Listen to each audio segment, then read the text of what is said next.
Hi friends, welcome back to my channel. Interesting వీడియోల కోసం నా ఛానల్ని సబ్స్క్రైబ్ చేసుకోండి. పక్కనే ఉన్న బెల్ ఐకాన్ని ప్రెస్ చేయడం ద్వారా నేను అప్లోడ్ చేసే లేటెస్ట్ వీడియోని నోటిఫికేషన్ ద్వారా పొందండి. నగుమోము రాకేష్ అలియాస్ రాకీ బీటెక్ మధ్యలో ఆపేసిన ఓ యువకుడు తండ్రి రామకృష్ణ నడుపుతున్న గ్యారేజ్లో మెకానిక్గా సెటిల్ అయిపోతాడు. గ్యారేజ్లో రిపేర్ చేయడంతో పాటు డ్రైవింగ్ కూడా నేర్పిస్తుంటాడు. రాకీ దగ్గర డ్రైవింగ్ నేర్చుకోవడం కోసం మాయా, ప్రియా వస్తారు.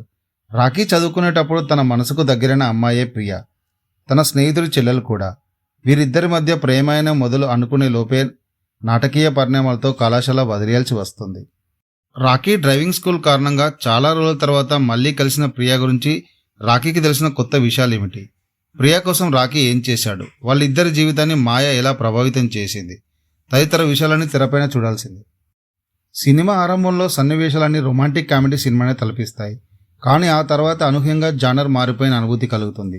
కథలో ఇంకేదో ఉందనే అనుమానాలే రేకెత్తించి ఆసక్తి పెంచుతుంది. వాణిజ్య హంగుల మోతాదు కారణంగా ఇది కమర్షియల్ సినిమా అనిపిస్తుంది. కానీ నిజానికి ఇది నేర నేపథ్యంలో కూడిన కథ. చాలా వరకు సీరియస్ అంశాలున్న ఈ సినిమాకి వాణిజ్య హంగులు జోడించడం కాస్త మైనస్. వాటి కారణంగా కథలో గాఢత కొరవడింది. కామెడీ సన్నివేశాలు, పాటల మధ్య ప్రథమార్థంలో కథే ముందుకు కదలదు.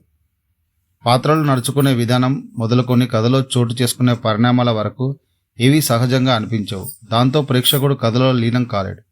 కామెడీ కూడా పెద్దగా ప్రభావం చూపించలేదు. విశ్వక్సేన్ ఓల్డ్ గెటప్లో కనిపించి చేసిన హంగామా కాస్త అలరిస్తుంది. సెకండ్ హాఫ్ ఈ సినిమాకి ప్రధానమైన బలం. అనూహ్యమైన మలుపులు సినిమాని రక్తి కట్టిస్తాయి. ప్రతి పాత్ర కూడా ఒక కొత్త మలుపుకు నాంది పలకడంతో అప్పటిదాకా సాగిన కథకు బలం చేకూరుతుంది. ఫస్ట్ హాఫ్లో ప్రేక్షకుడికి నిట్టూర్పులకి ద్వితీయార్థం జోష్నిస్తుంది. మధ్యతరగతి ఆశ, అవసరాలని ఆసరాగా చేసుకుని కొంతమంది చేసే మోసాల నేపథ్యంలో సినిమా నడుస్తుంది.